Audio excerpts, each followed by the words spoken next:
আসসালামু আলাইকুম সবাইকে আবার ওয়েলকাম করছি আজকে আরও একটি নতুন রেসিপি দেখার জন্য। আজকের পর্বে আমি আপনাদের তৈরি করে দেখাবো কাটা মশলায় গরুর মাংসের রেসিপিটি করে দেখাচ্ছি। চুলায় প্যান বসিয়েছি, গরুর মাংস আমি ছোট ছোট করে কেটে ধুয়ে রেখেছিলাম। দিয়ে দিচ্ছি পেঁয়াজ কুচি, পেঁয়াজটা একটু বড় করে কাটতে হবে।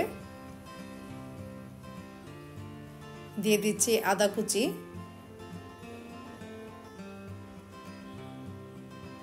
দিয়ে দিচ্ছি রসুন কুচি,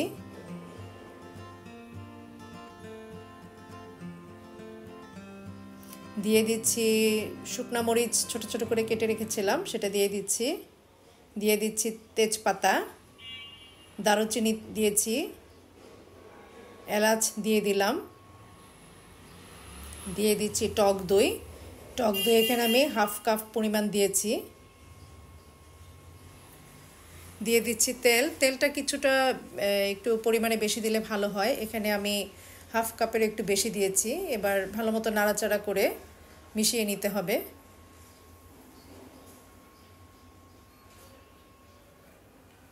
দিয়ে দিলাম স্বাদ মতো লবণ, খুব সুন্দরভাবে মিশাতে হবে।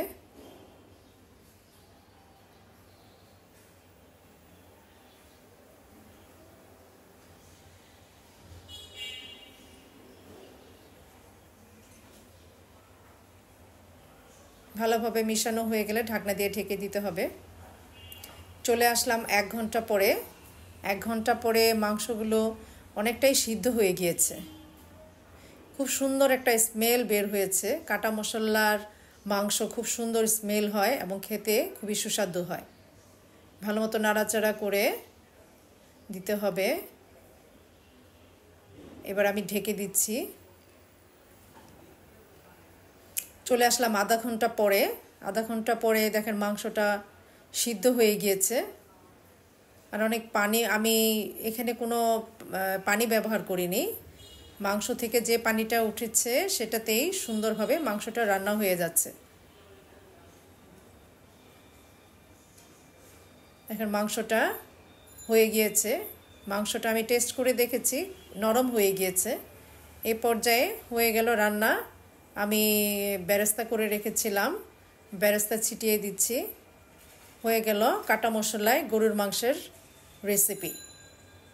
রেসিপিটি যদি আপনাদের ভালো লাগে থাকে আপনারা তৈরি করে করবেন, কমেন্টে যেয়ে জানাবেন। এই গরুর কাটা মশলায় গরুর মাংসের রেসিপির সাথে আমি সবসময় করে থাকি পরোটা, আর না হয় পোলাও।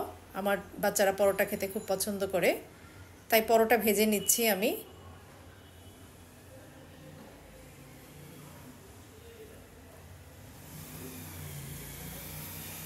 পরোটা ভাজা হয়ে গেল,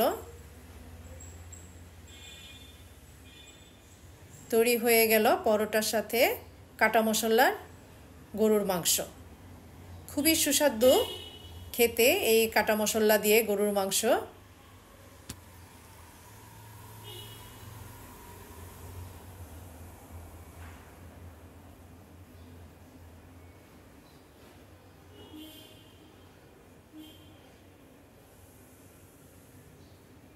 কত সুন্দর হয়েছে মাংসের কালার, খুবই মজার হয় এই মাংসটা। আমি সবসময় বাসায় করে থাকি বাচ্চাদের জন্য।